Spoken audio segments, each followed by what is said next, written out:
Best varicose wines చికిత్సనే పొందండి. నొప్పి లేని చికిత్స కోసం సంప్రదించండి ఎబిస్ హాస్పిటల్.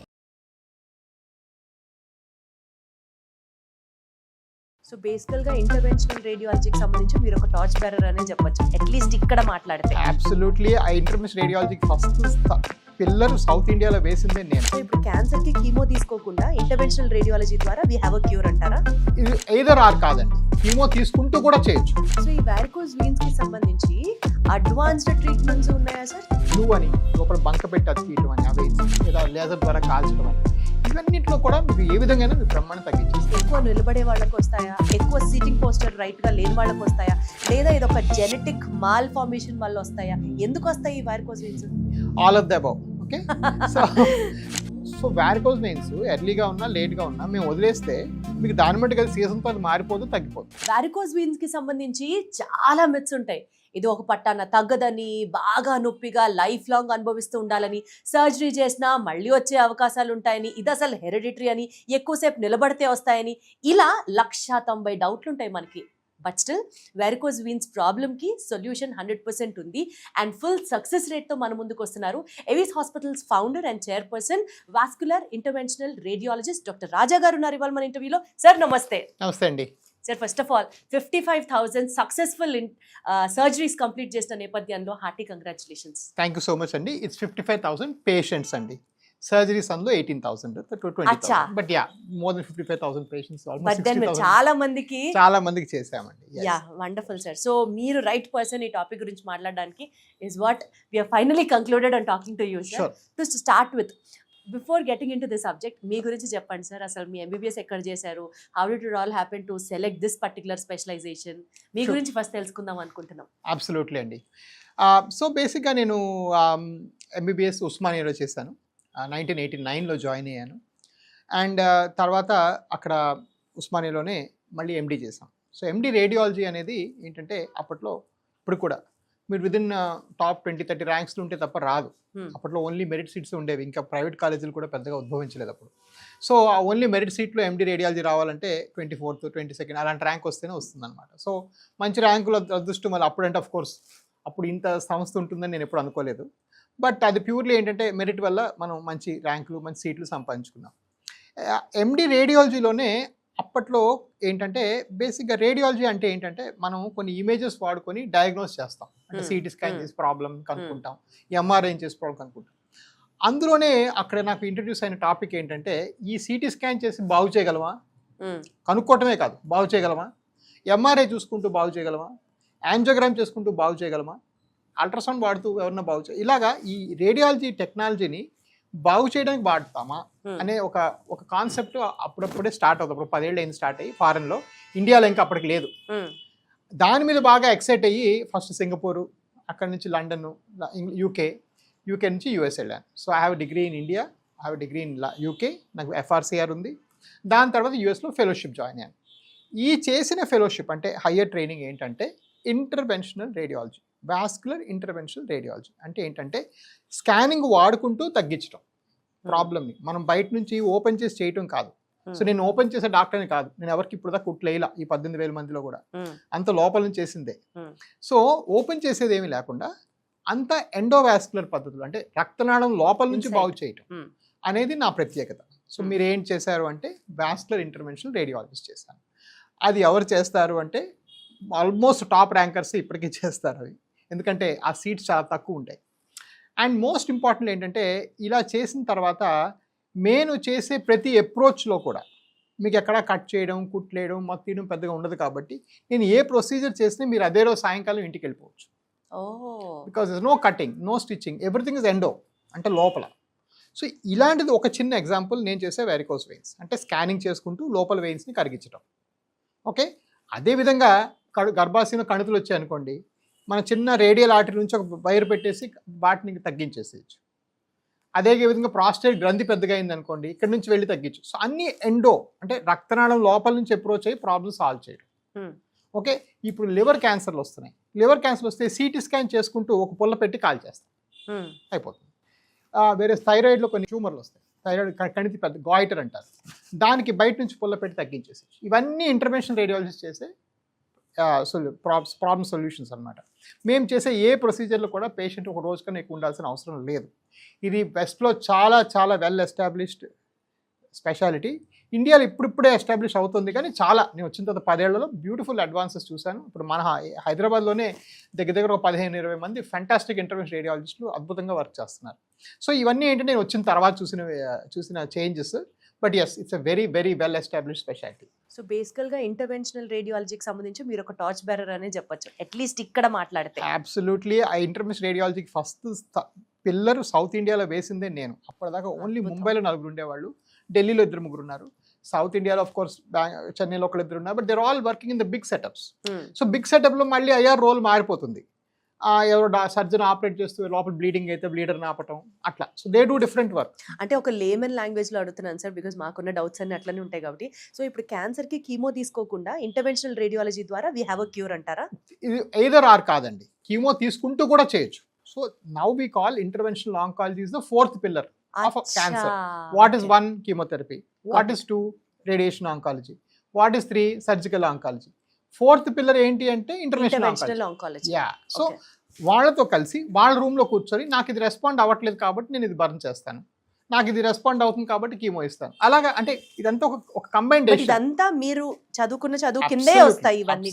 నేను చదువుకుందే వస్తాయి. Wonderful sir, wonderful. కాకపోతే కొన్ని అంటే వచ్చిన కొత్తల్లో నాకు ఇండియాలో ఉండే ప్రాక్టీస్ పద్ధతులు పెద్దగా నచ్చలేదు. నేను వచ్చిన కొత్తల్లో అంటే పెద్ద కార్పొరేట్లో పనిచేయాలి, అక్కడ వేరే ప్రెషర్స్ వేరే ఫోర్సెస్ ఉంటాయి. మీకు తెలిసిందే ఉంది, రిఫరల్స్ ఇవన్నీ కూడా ఉంటాయి హాస్పిటల్స్లో. నేను ఇవేటికి దూరంగా వెళ్ళిపోయి నా సొంత హాస్పిటల్ పెట్టుకున్నాను. సో నేను ఇప్పుడు దాకా ఎవరికి ₹1 కమిషన్ ఇచ్చింది లేదు, ₹1 కిక్ బ్యాక్ ఇచ్చింది లేదు. నేను ఎండ్ టు ఎండ్ చేయగలిగేది ఏమున్నాయి అంటే, నేను మొదట డయాగ్నోసిస్ నుంచి సొల్యూషన్ దాకా ఇవ్వగలిగేవి ఏమున్నాయంటే వారికోస్ వెయిన్స్, వాస్కులర్ సమస్యలు ఫస్ట్ దొరికాయి నాకు. నేను అన్నీ చేయగలను ఇప్పటికీ. కానీ ఆటలో థైరాయిడ్ అనుకోండి, మీరు మనుషులు లావు కూడా అవుతుంటారు, సో ఎండోక్రైనాలజిస్ట్ కూడా రావాలి. సో 3 కలిసి మీకు హెల్ప్ చేయాలి. ఆంకాలజీ అనుకోండి, కంపల్సరీగా 3 కలిసే ఉండాలి. Interventional oncology cannot be practised alone, whereas vascular work can be done alone. So అందులో ఈ వారికోస్ వెయిన్స్ అనేది 30% భారతీయులకి బాధిస్తుంది కాబట్టి ఇది ఎన్నుకున్నాను. ఎన్నుకుని దీనిలో స్పెషలైజ్ చేస్తాను. రైట్ సార్, ఇప్పుడు వారికోస్ వెయిన్స్ గురించి మాట్లాడుతున్నాం కాబట్టి అసలు వారికోస్ వెయిన్స్ అంటే ఏంటి, ఎందుకు వస్తాయి, and how do we get to know ఇది వారికోస్ వెయిన్స్ అని? రైట్.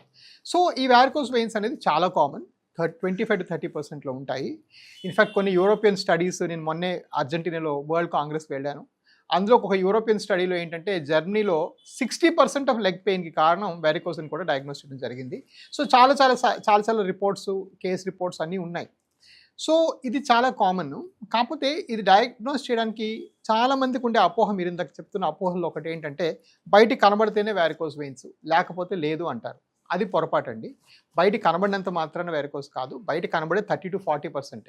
కనబడకుండా లోపల వెయిన్స్ వాచిపోవడం అనేది ఆల్మోస్ట్ 70%, అంటే మిగిలిన 60-70% అలా ఉంటాయి.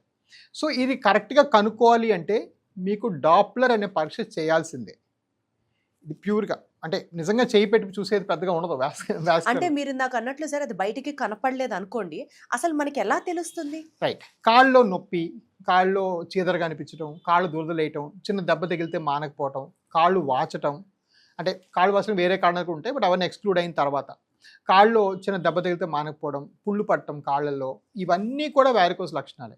మోస్ట్ ఇంపార్టెంట్, మోకాలు కింద భాగం ఎవరికైనా నల్లబడింది అంటే అది చర్మ సమస్య అనుకుంటారు చాలామంది, కాదు, అది యాక్చువల్గా వారికోస్ వెయిన్స్.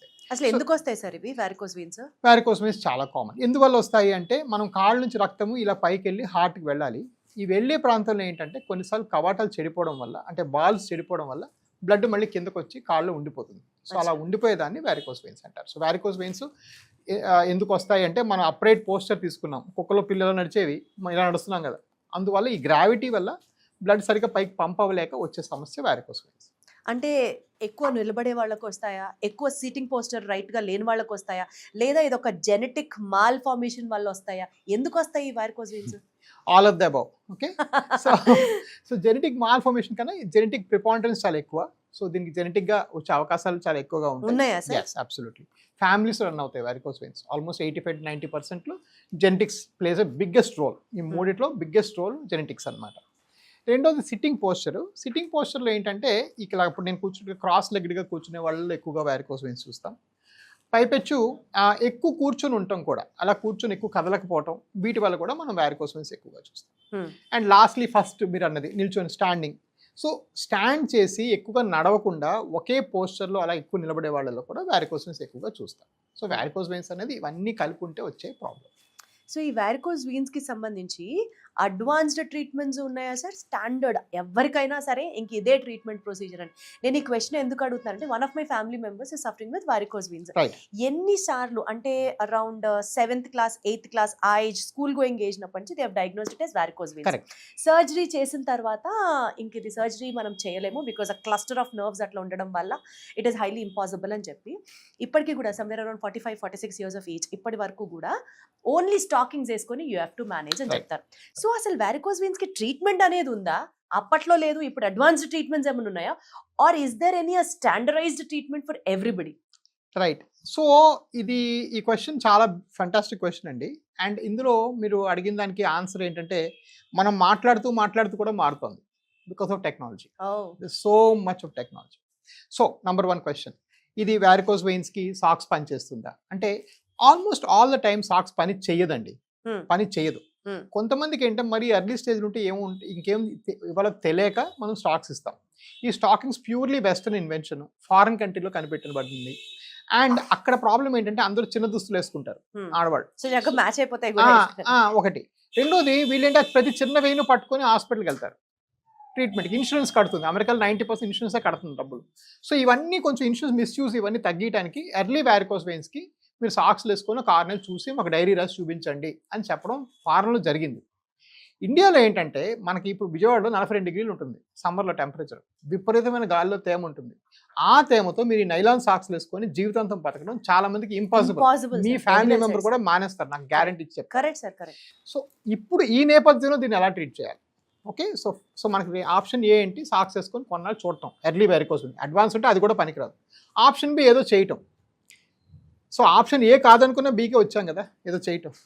సో ఈ చేసే దానిలో టెక్నాలజీ చాలా చాలా రోల్ ప్లే చేస్తుంది. నంబర్ 1 ఏంటంటే మనం అంతా కూడా ఇప్పుడు కొత్తగా స్కానింగ్ గైడెన్స్లోనే చేస్తున్నాం. ఎక్కడ కూడాను మనం గెస్ వర్క్ ఇంకేం లేదు. సో ఇప్పుడు మా హాస్పిటల్కి వచ్చారనుకోండి, మేము స్కాన్ చేస్తాం, ప్రాబ్లమ్ ఐడెంటిఫై చేస్తాం, మీకు చెప్తాం. కాస్త మీరు బయటికి వెళ్ళి ఖర్చు పెట్టుకొని చేసుకోవచ్చు స్కాన్, బట్ మాకు కన్ఫర్మ్ అయిపోతుంది అదే పాయింట్లో.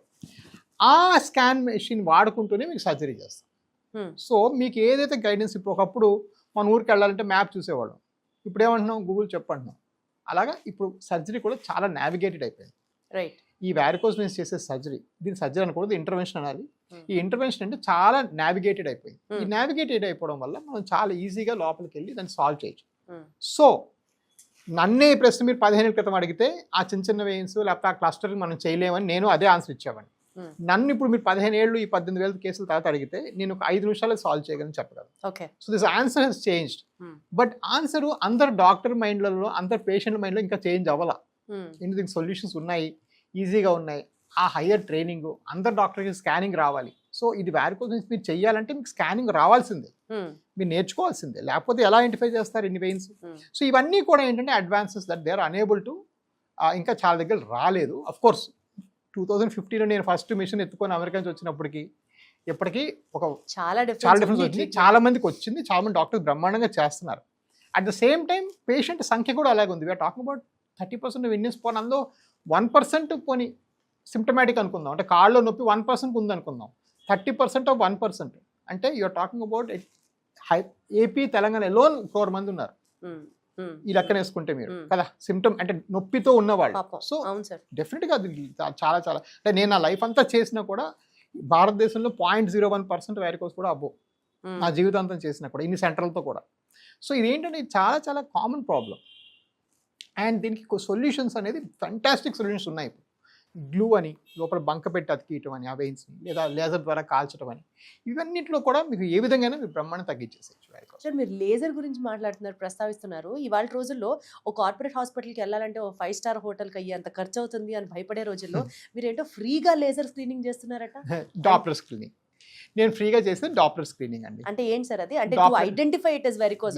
yes. ఓకే. సో ఫండమెంటలీ మీరు నా దగ్గరికి వచ్చి డాక్టర్ గారు వెరికోస్ ఉన్నాయంటే బయటికి మీకు కనబడితే కనబడాలి, లేదా మీకు ఇంక నేనేం చేయలేను, మీకు రైట్ వెంటనే స్కానింగ్ రాసి పంపించాలి. కాళ్ళు నొప్పులు వేస్తున్నాయి డాక్టర్ గారు, కాళ్ళు వాస్తున్నాయి అంటే ఒక స్కానింగ్ రాసి పంపించాలి. ఈ స్కానింగ్ మీరు బయట చేసుకుంటే 5,000 రూపాయలు అవుతుంది. మళ్ళీ 5,000 రూపాయల్లో ఏదో వాడు నాకు ఇస్తుంటాడు. సో ఈ లూప్లోనే స్టక్ అయిపోతారు చాలామంది. నేను ఆ లూప్ని అస్సలు ఏకీభవించలేదు.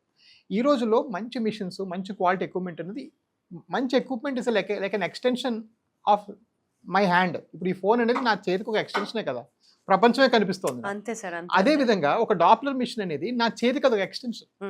మీ కాళ్ళలో ఉన్న వ్యారికోస్ వెయిన్స్ డయాగ్నోసిస్ అంతకన్నా ఏముందనేసి నేను మొదట ఎందుకు పెట్టానంటే, ఫ్రీ అనేది యాక్చువల్గా నిజంగా సోషల్ భావంతో కూడా కాదు. పెట్టింది దేని గురించి అంటే, ఒక పెద్ద హడ్డల్ వచ్చాడు, మనం 30 సెకండ్స్ 1 మినిట్ స్పెండ్ చేస్తాం. సెకండ్ మినిట్కి నాకు ఇంకేం అర్థం కాలేదు పూర్తిగా. బాబు పలానా దగ్గర స్కానింగ్ చేసుకో అంటే వాడంటాడు, సార్ మేము ఊళ్ళో వచ్చాము, వ్యారికోస్ స్పెషలిస్ట్ మాకు ఊళ్ళో ఎక్కడ దొరకొచ్చాం, మళ్ళీ మీరు ఇంకో దగ్గర పంపుతున్నారు, మళ్ళీ వస్తున్నాం, మళ్ళీ 5,000 ఖర్చు పెడతాం. ఇది ఒక పెద్ద లూప్ అయిపోయింది. సరే దీన్ని ఫ్రీ చేసేద్దామని సంస్థ మొత్తంలో ఈ వ్యారికోస్ వెయిన్స్కి కలర్ డాప్ అనేది ఫ్రీగానే చేస్తున్నాం అందరికి. సార్ మీరు మహేష్ బాబు ఫ్యానా? శ్రీమంతుడు సినిమాలో కూడా ఇదే, మనం ఈ సమాజానికి ఏదో ఒకటి తిరిగి ఇవ్వాలి అని అంటుంటారు కదా. అబ్సల్యూట్లీ అండి. నేను ఆ సమాజానికి ఇవ్వడానికి అమెరికా నుంచి వచ్చేసాను. సో నేను అమెరికాలో నేను had a very well settled job కదా. సో వచ్చేసిన దాని గురించి నాకు అది చాలా చాలా పర్టికులర్. నేను 2 సూట్ కేసులు పట్టుకొని వెళ్ళాను. డాలర్ అనేది ఇప్పుడు 90 రూపాయలు అంటే, ఆఫ్కోర్స్ అప్పుడు నాకు తెలియదు ఆ విషయం. But life is very comfortable. So నేను వెనక్కి వచ్చింది సింపుల్ రీజన్. ఆఫ్కోర్స్ 50% పేరెంట్స్, నా ఏజ్డ్ వాళ్ళని చూసుకోవడానికి ఒక ఫ్యామిలీ రీజన్స్ ఉన్నాయి. పిల్లల్ని కూడా నాకు మంచి ఇండియన్ అట్మాస్ఫియర్ పెంచాలని ఉండింది. బట్ అదర్ 50% వాస్ డెఫినెట్లీ ఇది ఒక giving back to the society. And international radiology నేను వచ్చేటప్పటికి అసలు ఆల్మోస్ట్ చిన్న పిల్లర్ కూడా లేదు సౌత్ ఇండియాలో. Right sir. ఆ పిల్లర్ ఎస్టాబ్లిష్ చేసి ఇల్లు కట్టింది నేనే ఇప్పటిదాకా. So definitely it is a standard. Right sir. So అయితే ఈ వేర్కోస్ వెయిన్స్కి సంబంధించి మెథడ్ ఆఫ్ ట్రీట్మెంట్ గురించి మాట్లాడితే, కంపల్సరీ అందరికీ సర్జరీ చేస్తారా సార్? సో ఇప్పుడు మీరు ఫస్ట్ స్కాన్ తీశారు, స్కాన్లో మీకు వేర్కోస్ వెయిన్స్ అని అర్థమైంది. So what are the modes of treatment available to the patient? So forget OP. ఇప్పుడు ఫర్ ఎగ్జాంపుల్ లాస్ట్ ఇయర్ మనం చూసిన క్లోజ్ టు 9,000-10,000 పేషెంట్స్ చూసినట్టున్నాం లాస్ట్ ఇయర్. ఓకే. గత సంవత్సరం మన దగ్గర ఆయన ఆపరేషన్లు దగ్గర నెలకి 9,000 చూస్తే దగ్గర 300-400 అవుతాయి. ఇది 22 సెంటర్లో కలిపి. So not even 10% will get the surgery అమ్మ. సో అదొక పెద్ద అపోహ. మీరు చూసిన వాళ్ళు చెప్తారా, అదంతా చాలా మంది తప్పుగా అనుకుంటారు. చాలా మందికి యాక్చువల్గా సాక్స్లు చెప్పడం కానీ వేరే ఇతర సొల్యూషన్స్ అని చెప్తాం. Of course we know that socks doesn't fully work, but మీరు కొన్నాళ్ళు వెయిట్ మాడిఫికేషన్, కొంతమందికి హార్మోన్ మాడిఫికేషన్, ఇట్లా రకరకాల మనం చెప్పడం జరుగుతుంటుంది. సో ఏంటంటే మనం ఈ ఓపీ మనకి చాలా ట్రెమెండస్గా వస్తుంది. అన్ని రాష్ట్రాల్లో కలుపుకొని మన దగ్గర చాలా వస్తుంది. అందులో కొంతమందికి అంటే ఎవరికైతే సిమ్టమ్స్ ఎక్కువగా ఉంటాయో వాళ్ళకి మాత్రమే చెప్తాం. కాకపోతే గుర్తుపెట్టుకోవాల్సింది ఏంటంటే, వాళ్ళు ఫర్ ఎగ్జాంపుల్ కొన్నాళ్ళు దానికి వదిలేసి చూద్దామని వాళ్ళు ఫాలో అప్ అవుతూ ఉండాలి. బికాస్ ఇది పెరిగేది కూడా. సో వారికోస్ వెయిన్స్ ఎర్లీగా ఉన్నా లేట్గా ఉన్నా మేము వదిలేస్తే మీకు దాని మట్టుకు అది సీజన్తో అది మారిపోదు, తగ్గిపోదు. దాని మటుకు వెళ్ళే అవకాశమే లేదు. 57% మీరు గో టు నెక్స్ట్ స్టేజ్. సరే మరి ఎర్లీ స్టేజ్ చూసాం కదా, కొన్నాళ్ళు వదిలేద్దామని కొంతమందికి. కానీ కొంతమందికి ఇప్పుడు ఫర్ ఎగ్జాంపుల్ మా దగ్గర కాస్మెటిక్ వెయిన్ విభాగం ఉంది. అంటే చిన్న వెయిన్స్ తీసేస్తాం. ఈ రోజుల్లో చాలా మంది విమెన్ ఏంటంటే, మేము చిన్న బట్టలు వేసుకుందాం అనుకున్నాం, మా క్లోదింగ్ మాకు ఫ్రీడమ్ కావాలనే ఉద్దేశం మీద చాలా మంది చిన్న వెయిన్స్ కూడా చేయించుకుంటున్నారు. సో అది కొంతవరకు కాస్మెటిక్ వర్క్. అది అందరికీ నేను ప్రిస్క్రైబ్ చేయను. ప్రిస్క్రైబ్ చేసేది ప్రధానంగా ఎండోవీనస్ వర్క్. అది మాత్రం సిమ్టమాటిక్ పేషెంట్స్కి, అంటే సమస్య ఉన్న వాళ్ళకి చేస్తాం. అంటే ఇప్పుడు ఇనీషియల్ స్టేజెస్లో వెర్కోస్ వెయిన్స్తో మీ దగ్గరికి వచ్చారనుకోండి సార్, అది ఇంకా ఫర్దర్గా ప్రొసీడ్ అవ్వకుండా you can also restricted there. We can try to restricted there. So weight ఇలాంటివన్నీ ఈజీలీ మాడిఫైబుల్ ఫ్యాక్టర్స్ ఉంటే రెస్ట్రిక్ట్ చేస్తారు. But once varicose veins identify అయిన తర్వాత they always have the risk of, they always will grow at some pace. ఒకటి ఫాస్ట్గా పెరుగుతుంది, ఒకటి స్లోగా పెరుగుతుంది. అది వేరే సంగతి. పెరగడం అనేది compulsory. Chronic venous disease progressive disease. మీకు సర్జరీ చేయాలి అన్నది పాయింట్ ఎప్పుడు సార్? పాయింట్ నొప్పి కానీ, తీవ్రమైన నొప్పి కానీ, కాళ్ళు కలర్ మారడం కానీ, కాళ్ళు పుళ్ళు పట్టడం కానీ, కాళ్ళు చిన్న దెబ్బ తగిలితే పూర్తిగా మానకపోవడం కానీ, అంటే దాన్ని C4, 5 and 6 డిసీజ్. మాకు 6 స్టేజీలు ఉంటాయి. 1, 2, 3లో పెద్దగా చెప్పం. 1, 2లో అసలే చెప్పం. 3rd కొంతమంది ఏంటంటే లైఫ్ స్టైల్ చూస్ చేసుకుంటారు. డాక్టర్ నేను ఒక మార్కెటింగ్ ఎగ్జిక్యూటివ్ని, నాకు తిరగాలి, పొద్దున్నేసి మీరు ఈ సాక్స్ అంటారు, నేను రోజుకి 250 నువ్వు 100 కిలోమీటర్లు మార్కెటింగ్ తిరగాలంటే అప్పుడు ఆలోచిస్తాం లైఫ్ స్టైల్ బట్టి. ఇప్పుడు కూడా అందరికీ చేయం. బట్ 4 నేను ఆటో డ్రైవర్ని. మీరు ఆటో డ్రైవర్ అయ్యి మీకు C3 డిసీజ్, C4 డిసీజ్ ఉంటే మీకు దాని మటుకి తగ్గే అవకాశమే లేదు. యువర్ జాబ్ డే అంతా కూర్చొని ఉంటారు మీరు, రైట్? సో ఇవన్నీ ఏంటంటే మనం జడ్జ్మెంట్ కాల్స్, పేషెంట్ అవసరం బట్టి డిసైడ్ చేసుకునే కాల్స్. బట్ 4, 5, 6 ఉంటే యూజువల్గా చేయడానికే ప్రిఫర్ చేస్తాం. సరే ఇప్పుడు మీరు కాబట్టి 10,000 ఓపీలో చాలా లిమిటెడ్ నంబర్ సర్జరీ సజెస్ట్ చేశామని చెప్తున్నారు. బట్ ఒక కామన్ మ్యాన్ పర్స్పెక్టివ్గా అడుగుతున్నాను సార్. ఇప్పుడు సపోజ్ వెరికోస్ వెయిన్ సర్జరీ చేయించుకోవాలి సార్. మీ దగ్గరికి వస్తే మీరు ఒక రేట్ చెప్తారు. సే ఫర్ ఎగ్జాంపుల్ ఒక 20,000 చెప్పారు. ఇంకొక డాక్టర్ గారు 40,000 చెప్తారు. ఇంకొకరు మల్టిపుల్స్ ఆఫ్ 2 అనుకోండి సార్. ఇంకా దానికి ఒక ఎండ్లెస్ కౌంట్ అనమాట. ఒక కామన్ మ్యాన్ డబ్బు ఖర్చు పెట్టుకొని ఆపరేషన్ చేయించుకోవాలి అని అంటే why do we have so many variation sir? Correct. So కొంతవరకు మన సంస్థలు కూడా అలాగే ఉంటాయి కదమ్మా. బేసిక్గా ఏంటంటే మనము ట్రెడిషనల్గా మన కాన్స్టిట్యూషన్ స్థాపించుకున్నప్పుడు, మన రాజ్యాంగం స్థాపించుకుని ఏమనుకున్నాము, ఎవరికైనా హెల్త్కి ప్రాబ్లం వస్తే హెల్త్ ఈజ్ ఎ రైట్, అంటే వాళ్ళ హక్కు, ప్రధాన హక్కు, వాళ్ళు ఎక్కడికైనా వెళ్ళి ఫ్రీగా చేయించుకోవాలి. హక్కు అంటే ఫ్రీగా కల్పించేది హక్కు కదా అని మనం రాసేసాం. కానీ మన యాక్షన్స్ అంతగా ఫాలో అవ్వలేదు, రైట్? నేను చిన్నప్పుడు మా అమ్మకు బాగాలేకపోతే ఉస్మానియా హాస్పిటల్లోనే బాగు చేయించుకున్నాను ఫ్రీగానే. కానీ ఇప్పుడు అంత పరిస్థితులు అంత అలా లేవు. సో ప్రైవేట్ హెల్త్ కేర్ అనేది చాలా చాలా పెరిగిపోయింది. ప్రైవేట్ హెల్త్ కేర్కి వచ్చినప్పుడు ఆ సంస్థకి దాని ఖర్చులు కొంతవరకు ఉంటాయి. ఫర్ ఎగ్జాంపుల్ మీరు ఒక పెద్ద బిల్డింగ్ చూసారనుకోండి, ఆ బిల్డింగ్ కైస్, మెయింటెనెన్స్, రెంట్ ఇవన్నీ కూడా ఎవరో ఒకరు భరించాలి. సో పేషెంట్స్ అయినా సరే అయితే మరి కొంత ఉంటుంది. ఫర్ ఎగ్జాంపుల్ మీకు పవర్ ఉందనుకోండి, పవర్ మీరు సిల్క్ షాప్కి ఏ రేట్లో కడతారో మీరు హాస్పిటల్కి అదే రేటు మేము పవర్ కడుతున్నాం. మీరు లలిత జ్యువెలర్స్ ఏ రేటు కడుతున్నారో మేము అదే రేటు కడుతున్నాం పవర్. సో మాకు ఎక్కడ రాయితీలు ఉండవు కొంతవరకు, అది fact. But more important fact చెప్తాను, what goes in is also very important. For example ఈ కంపెనీ అనేది మెట్రానిక్స్, ఓకే, ఇది వరల్డ్స్ లీడింగ్ కంపెనీ. ప్రపంచంలో ఇంతకు మించిన కంపెనీ ఇంకా లేదు. వాస్కులర్ మెడిసిన్లో ఇంతకు మించిన కంపెనీ లేదు. దీని ఖర్చు మీకు తర్వాత క్లోజప్లో కనిపిస్తుంది, 57,000 రూపాయలు ఒక కాల్కి. ఒక కాలుకి వాడతాం, ఓకే. దీన్ని రేడియో ఫ్రీక్వెన్సీ లేదా లేజర్ అని అంటే సంబోధిస్తాం, బట్ మోస్ట్లీ రేడియో ఫ్రీక్వెన్సీని సంబోధించాలి. ఇది మెట్రానిక్. క్వశ్చన్ పేషెంట్ అడగాల్సింది, మీరు మెట్రానిక్ వాడుతున్నారా, ఇంకేమైనా వాడుతున్నారా? సో ఇదే నేను చైనాని తెప్పించాను అనుకోండి, ఉన్నాయి, చైనాలో కూడా లేజర్లు ఉన్నాయి, అది 5,000, ఇది 57,000. నా కాన్సెప్ట్ ఏంటంటే, నాకున్న పరపతితో, నాకున్న నెంబర్ ఆఫ్ పేషెంట్స్తో నేను వెళ్ళి ఏదో చీప్ ప్రోడక్ట్ వాడేసి అది మళ్ళీ తిప్పికొట్టి వస్తుంటే నా పేరు పోతుంది, ఒకటి. రెండోది ఫైనల్గా ఒక 5 ఏళ్ళ తర్వాత, 8 ఏళ్ళ తర్వాత, 10 ఏళ్ళ తర్వాత పేషెంట్ చెప్పుకునేది నాకు తగ్గిందా లేదని చెప్తాడు. సో మన మెడిసిన్లో కాస్ట్ బెనిఫిట్ అనాలిసిస్ అనేది ఒకటండి, ఎఫర్ట్ బెనిఫిట్ అనాలిసిస్ అనేది ఇంకోటండి. ఎప్పుడు కాస్ట్ చూస్తే కుదరదు.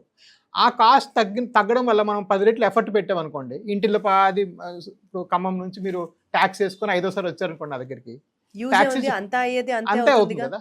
ఈ డిఫరెన్స్, ఈ 10,000ది, 50,000ది, 60,000ది డిఫరెన్స్ మీకు ఒక ట్యాక్సీ ఫేర్ 5 సార్లు అయితే అయిపోయింది అక్కడికే. సో లెక్క సరిపోయింది. సో ఎఫర్ట్ కూడా కాస్ట్ మనీ. ఒకడు మంచి సర్జరీ వాళ్ళకి ఉద్యోగంకి వెళ్ళలేదు అనుకోండి, అతని వేజెస్ పోతే ఆ వేజెస్ పోయిన కూడా ఎఫర్టే కదా, effort. So everything is not కాస్ట్తో పాటు ఎఫర్ట్ కూడా చూసుకోవాలి. అంటే ప్రతిసారి డాక్టర్నే బ్లేమ్ చేయకూడదు. అబ్సల్యూట్లీ. అసలు వైద్యం అనేది ఒక సామాన్యుడికి కూడా అందుబాటులో ఉండే రకంగా, అలాంటి రోగాలే వస్తే బెటర్ ఏమో సార్. అబ్సల్యూట్లీ అండి. ఎందుకంటే మనకి ఇంకా ఆల్టర్నేటివ్ ఏంటి, బ్యాకప్ ఏముంది చేసుకోకపోతే. ఫర్ ఎగ్జాంపుల్ ఎండోవాస్కులర్గా మీకు మెట్రానిక్ ప్రోడక్ట్ వాడి ఎక్కడ చేస్తున్నారు చెప్పండి. సో అలా అంటే మనం ఐటమ్ బై ఐటమ్ కంపేర్ చేసుకోవడం కూడా తప్పదు. మీరు నన్ను వచ్చి కలవడానికి మీరు కట్టేది 249. సో నా చేతిలో నేను ఉండేది ఎప్పుడు తక్కువగానే చేసేసాను, ఎందుకంటే నాకు ఎప్పుడు సర్వీస్ మైండ్ ఉంది. సో నా దగ్గర మీరు 24 hours కానీ అపాయింట్మెంట్ బుక్ చేసుకుంటే 249 రూపీసే పే చేస్తారు. మీరు ఇప్పుడు currently corporate hospital vascular surgery consult 3,000 తక్కువ లేదు, 1,500 మినిమం ఉంది. ఢిల్లీలో అంతా 3,000 ఉంది. నేను ఢిల్లీలో వెళ్ళి క్లినిక్ పెడితే వాళ్ళేమో మేము ఒప్పుకోము, అసలు 240 వేరే డాక్టర్లు రారు, మేము ఒప్పుకోమని చెప్పారు. కల్కటాలో 1500 తక్కువ చేస్తే అసలు నాకు లైసెన్స్ తీసేస్తామని చెప్పారు. So they are been discussions like that. But నేను ఎప్పుడో ఒక మాట వరుసకి మా అమ్మ హాస్పిటల్కి వచ్చి ఏటో ఎంతమంది ఉన్నారంది, ఏం లేదమ్మా వీళ్ళందరూ బ్లెస్సింగ్ వల్లే బాగుపడ్డాం కదట. సరే ఈ బ్లెస్సింగ్ ఇలాగే ఉంచుకొని 5 ఏళ్ళ క్రితం చెప్పిన మాట, 5 ఏళ్ళ నుంచి 249 నా కన్సల్టేషన్. సో ఏవైతే చేతిలో ఉన్నాయో అవన్నీ మనం తగ్గించుకుంటూ మాస్ బేస్కే వెళ్ళడం జరిగింది. కానీ కొన్ని చేతులు ఉండవు. ఇది ఇంకా నేను హయ్యెస్ట్ కన్స్యూమర్ కాబట్టి ఇది 50కి ఆపాడు, బయట 70కి అమ్ముతున్నాడు దీన్ని తీసుకుపోయి. ఎందుకంటే నేను ఇంటి దగ్గర ఎక్కువ కొంటాను కాబట్టి. లేకపోతే అప్పుడు డాలర్ మనం మాట్లాడుకున్నప్పుడు 49, ఇప్పుడు 90. సో ఇవన్నీ కూడా ఇన్పుట్స్ అండి. బట్ ఒక్కడ అర్థం చేసుకోవాల్సింది ఏంటంటే మనం దేనికి అపీల్ అవుతున్నాం. మనం అపీల్ అవ్వాల్సింది హై క్వాలిటీ హెల్త్ కేర్కి. నాకు మీరు ఛాయిస్లు ఇచ్చారనుకోండి, మోస్ట్ అఫోర్డబుల్ అవుతారా, మోస్ట్ హై క్వాలిటీ అవుతారా, బెస్ట్ రిజల్ట్స్కి వెళ్తారా, దేనికి వెళ్తారు మీరు? క్వాలిటీకే వెళ్ళాలండి. పేషెంట్ కూడా దానికే వెళ్ళాలి. ఫైనల్గా మీరు ఫస్ట్ డే ఫస్ట్ షో మీరు ఒక టాప్ హీరో సినిమాకి వెళ్తే 2,000 తీసుకుంటున్నారండి. పాప్కార్న్ కలిపితే 2,000 రూపాయలు అవుతుంది మీకు first day first show top హీరోకి. హెల్త్ కన్నా నాది 249 రూపాయలు ఇంక్లూడింగ్ స్కానింగ్. సో ఇది నేను చాలా ప్యాషనెట్గా చెప్తున్నాను ఈ పాయింట్ అనేది, రైట్? నాకు ఒక ట్యాక్సీ డ్రైవర్ చెప్పారు మొన్న ఎప్పుడో విజయవాడ వెళ్తే, సార్ ఆ ట్యాక్సీ ఆయన 900 ఇచ్చేయాలంట ఓనర్కి, ఇవ్వంగా ఇతను మిగిలేదు 1,600. నిన్న 900 అప్పు చేసి వెళ్ళాను సార్ ఫస్ట్ డే ఫస్ట్ ఒక పలానా మూవీకి అని చెప్పాడు. సో ఒక డే వేజ్ వైపౌట్ అయిపోతుంది. మీరు ఒక సినిమా, ఆ సినిమా కూడా బాగాలేదు, అది వేరే సంగతి. సో వేరేజ్ నేను మీకు ఫ్రీగా మీకు 240 కన్సల్టేషన్ ఇస్తున్నాను ఇన్నాళ్ళుగా. సో ఇది కాస్ట్ అనేది ఏంటంటే ఒక ఎమోషనల్ యాంగిల్ ఉంటుంది, నేను కాదన్ను. బట్ మీరు ఎప్పటికన్నా క్వాలిటీని చూస్ చేసుకోవాలండి, అప్పుడే మీరు బాగుంటారు. ఒక పేషెంట్ ఆలోచించాల్సిన దృక్పథం డెఫినెట్గా మారాలి అని అర్థమైంది సార్ మీ మాటలు విన్న తర్వాత. So coming back to our subject no, సరే సార్, ఇప్పుడు మీరు ఇంటర్వెన్షనల్ రేడియాలజీ ఈ particular stream of medicine use చేసి సర్జరీ చేస్తారు, సర్జరీ ఆర్ ప్రొసీజర్స్ చేస్తారు. సో ఇది చేసిన తర్వాత మీరు ఇందాక అన్నట్లుగా బయటికి ఏది కనిపించదు, అంతా లోపలే ఉంటుంది కాబట్టి ఆ పేషెంట్ ఆ రోజే డిశ్చార్జ్ అయిపోవచ్చా? Absolutely. And could he be back to his regular work again, normal రొటీన్కి రాగలడా? మోస్ట్ పేషెంట్స్ సేమ్ డేకి నార్మల్ రొటీన్కి వెళ్ళిపోతారు. అచ్చా. చాలా మందికి కాళ్ళు చిన్న గుడ్డ కట్టు పంపిస్తాం, అది ప్యూర్లీ వాళ్ళ సపోర్ట్ కోసం. బట్ పనులన్నీ చేసుకోవచ్చు యథావిధిగా, డ్రైవింగ్ గీవింగ్ అన్ని నెక్స్ట్ నుంచి కూడా చేసుకోవచ్చు. ఆ విధంగా ఎటువంటి రెస్ట్రిక్షన్స్ కూడా ఉండవు. అండ్ మరి ఇది హాస్పిటల్లో అడ్మిషన్ లేదు, రెగ్యులర్గా మళ్ళీ వాళ్ళ వర్క్ చేసుకోవచ్చు, ఇన్సూరెన్స్ అప్లికబుల్లా సార్ ఈ ట్రీట్మెంట్కి? సో ఆబ్వియస్లీ లా ప్రకారం అందరిని అడ్మిట్ చేయాలమ్మా. మీకు ఒక చిన్న ప్రొసీజర్ చేసినప్పుడు పలానా రోజు పలానా పని మీద పలానా కోసం అడ్మిట్ చేస్తామని లా కోసం చెప్పాలి. కాబట్టి అడ్మిషన్ అనేది కోట్ అండ్ కోట్ ఉంటుంది. అండ్ ఇన్సూరెన్స్ ఆఫ్ కోర్స్ మేము ఒప్పించాం వాళ్ళకి, వెళ్ళి బాస్ వీళ్ళకి అవసరం లేదు, ఇన్సూరెన్స్ క్లెయిమ్ చేసుకోవచ్చు అయితే. నో ఇన్సూరెన్స్ సేమ్ డే మీకు pre approved, wonderful, same day వెళ్ళిపోవచ్చు. మీరు వెళ్ళిపోయి మీకు అప్రూవల్ కూడా వచ్చేస్తుంది ఇన్సూరెన్స్ కంపెనీ. ఓన్లీ మీ దగ్గరేనా సార్, జనరల్ గా మాట్లాడుతున్నారు? వారికోస్ వెయిన్స్ కి నా దగ్గర ఒక్క దగ్గరే ఉంది, ఇంకెక్కడ లేదు. ఎవరన్నా అంటే అన్ని నంబర్ చేస్తే తప్ప వాళ్ళు మీతో ఇలాంటి నెగోసియేషన్కి రారు కదా. నేను చెప్పింది ఒకటే, ఫస్ట్ వీళ్ళకి పని అయితే 2-3 గంటలు అయిపోయింది. ఇప్పుడు మీరు చెప్పండి, ఆ పక్కడు దగ్గో జలుబో వచ్చింది అనుకో, అనవసరం హాస్పిటల్ కూర్చొని. సో నేను ఎప్పుడు రివర్స్గా ఆలోచించాను, మీరు హాస్పిటల్లో ఉండి మీకు ఇది వెయ్యాలి, పార్కింగ్కి 50 రూపాయలు కట్టు, కింద కాఫీకి 100 రూపాయలు కట్టు, క్యాంటీన్, నేను ఎప్పుడు అలా మెయింటైనే చేయలేదు. నేను మెయింటైన్ చేసిందంతా straight forward to the patient, to the point care. మీకు బాగు చేస్తాను, మీరు చేయించుకోండి అంతే. సో నేను కొంచెం అందులో కాస్త సింప్లిస్టిక్గానే అప్రోచ్ అయ్యాను ప్రాబ్లమ్ని. సార్ మీరు ఇంతమంది పేషెంట్స్ని చూశారు కదా, దగ్గర 55,000 పేషెంట్స్ని చూశారు, 18,000+ సర్జరీస్ చేశారు. అండ్ మీరు మాట్లాడే ప్రతి మాట సర్వీస్ ఓరియంటెడ్గా అర్థమవుతుంది. మీరు ఒక గట్టి సంకల్పంతో స్టార్ట్ చేశారు, ఒక ఖచ్చితంగా ఒక సొల్యూషన్ ఇవ్వాలి అన్న ఒక ప్యాషన్తో స్టార్ట్ చేశారు అన్నది రిఫ్లెక్ట్ అవుతుంది కదా. ఇన్నిసార్లు మీరు చెప్పగా ఇంతమందిని చూడగా there still some ignorance in the patients అనుకుంటే, ఒక కామన్ మిత్, ఎన్నిసార్లు చెప్పినా ఇది ఇలాగే ఉండిపోతుంది అనుకునే మిత్ ఏంటి సార్? మేబీ 2 అనుకోవాలి. ఒకటి, కాళ్ళల్లో తీవ్రమైన నొప్పి బాధ అనేది సహజం కాదు. అంటే నీకు వయసు వల్ల వచ్చేస్తుందిలే, పర్వాలేదులే, షుగరేలే అని వదిలేయకూడదు. Any leg pain is a vascular pain until excluded. అంటే మన లెగ్లో ప్రాబ్లం ఉంటే ఎక్స్క్లూడ్ చేసుకోవాలి. అది ఎక్స్క్లూడ్ చేయడానికి ఒకటే పద్ధతి, నిజంగా చెప్పాలంటే ఫ్రాంక్గా, నేనేదో నా డాక్టర్ కోసం చెప్పుకోవట్లేదు, డబ్బులు కట్టనే చేయించుకోండి, నో ప్రాబ్లం. బట్ మీరు ఒక వాస్కులర్ డాక్టర్ దగ్గరికి వెళ్ళి స్కాన్ చేస్తే తప్ప మీకు నిజంగా వాస్కులర్ ఉందా లేదా పూర్తిగా తెలియదు. సో ఫర్ ఎగ్జాంపుల్, మనం ఈ ప్రాంతంలో ఎక్కడ నొప్పి వచ్చినా ఏం చేస్తాం, అది గ్యాస్ వల్ల అవ్వచ్చు, మనం అడ్డంగా పడుకోవడం వల్ల అవ్వచ్చు, ఇంకా హార్ట్ వల్ల అవ్వచ్చు, రైట్? కానీ ముందు వెళ్ళి ఈసీజీ ఎందుకు తీస్తాం? ఇలా పడుకోవడం వల్ల ఎందుకు చెప్పం పేషెంట్ కంటే అది బిగ్గెస్ట్ ప్రాబ్లం. కాబట్టి ప్రాబిలిటీ కాదు అక్కడ పాయింట్, అది మోస్ట్ లైక్లీ అది ఉంటే పెద్ద సమస్య అవుతుంది కాబట్టి ఈసీజీ తీస్తాం. అదేవిధంగా మనం లెగ్ పెయిన్ని కూడా ఫస్ట్ వాస్కులర్ ఎక్స్క్లూడ్ చేసుకోవడం చాలా అవసరం. సో లెగ్స్ ఫర్ లైఫ్ అనే ఒక మూమెంట్ ఉంటుంది అమెరికాలో. ఫర్ ఎగ్జాంపుల్, లెగ్లో ఉన్నప్పుడు వెంటనే వాస్కులర్కి వెళ్ళాలి. సో ప్రాబ్లీ అదొక మెయిన్ టేక్ హోమ్ మెసేజ్. ఇంకో టేక్ హోమ్ మెసేజ్ ఏంటంటే, యూనో ఏ డాక్టర్, నేనే కాదు ఎవరు కూడాను సర్జరీ దాకా వచ్చారంటే, నేను సర్జరీ చేశాను అనుకోండి, మీరు 10 రోజు మళ్ళీ వస్తారు, మళ్ళీ ఫోన్లు చేస్తారు, మళ్ళీ డిస్కషన్లు పెడతారు, మళ్ళీ నెల తర్వాత వస్తారు. So there is a lot of back and forth. 99.99% ఎవరు అవసరం లేకుండా చేయరండి. సో సపోజ్ నేను ఈవేళ వస్తే మీకు చేసి, కానీ సార్ ఇక్కడ పాయింట్ ఏంటంటే, మీరు సర్జరీ చేశాక మళ్ళీ కన్ఫర్మ్ గా మీరు కూడా చెప్పలేరు కదా వెరికోస్ వెయిన్స్ రికవర్ అవుతుందా లేదా అని. అది 2%లో అవుతుందమ్మా, 3%లో అవుతుంది. అంతేనా sir? Not for everyone, not at all. Actually only 3% recover అవుతుంది. సో అది కూడా పాయింట్ గుర్తులో పెట్టుకోవాలి. బట్ మోర్ ఇంపార్టెంట్ అంటే ఆ అవసరం లేకుండా ఎవరు అంటే నాకు తెలిసేది నేను ఇంకో ఎవరిని కలవలేదు ఇట్లాంటి డాక్టర్ని, రైట్? సో మా వెయిన్లో క్యాథెటర్ కూడా వెళ్ళదు అవసరం లేకుండా. So all this is you know అవసరం లేకుండా చేసుకుంటారు ఇవన్నీ కూడా. అంటే అది కొంతమంది నేను వింటున్నాను, but it's not fair. Okay, but having said that ఏంటంటే ఈ 2 టేక్ హోమ్స్ యూనో మీకు అవసరం అని చెప్పారంటే ఏదో బలమైన కారణం ఉంటేనే చెప్తారు ఒకటి. రెండోది మీ కాళ్ళ నొప్పిని ఇగ్నోర్ చేయకండి, తక్షణమే అటెన్షన్ తీసుకోండి. Wonderful sir. అంటే ఒక పేషెంట్కి డాక్టర్ మీద ఉన్నటువంటి ఒపీనియన్ ఏ రకంగా మారచ్చు అన్నది మీ మాటలు చాలా యూనో మార్గదర్శకంగా ఉన్నాయి. అండ్ సెకండ్ ఇంపార్టెంట్ పాయింట్ వచ్చేసి మీరు అందరికీ సజెస్ట్ చెయ్యరు సర్జరీస్. ఎవరికి అవసరమో ఎవరికి అవసరం లేదా, అసలు ఫస్ట్ కాలు నొప్పి వచ్చిన తర్వాత ఆ వాస్క్యులర్ ప్రాబ్లం ఏమన్నా ఉందా లేదా అనేది మనం రూల్ అవుట్ చేసుకోవాలి. గో ఫర్ అ స్కాన్, మీ దగ్గర కానీ ఎవరి దగ్గరన్నా కానీ, as you have said. And finally recurrence is only 3%. So అనవసరంగా ఇది తగ్గదు అన్న ఒక స్ట్రెస్ లైఫ్ లాంగ్ క్యారీ చేయాల్సిన అవసరం లేదు. Absolutely. Wonderful sir. Thank you so much. Thanks so much. Sir. Thank more you. Power to you sir. Thank you.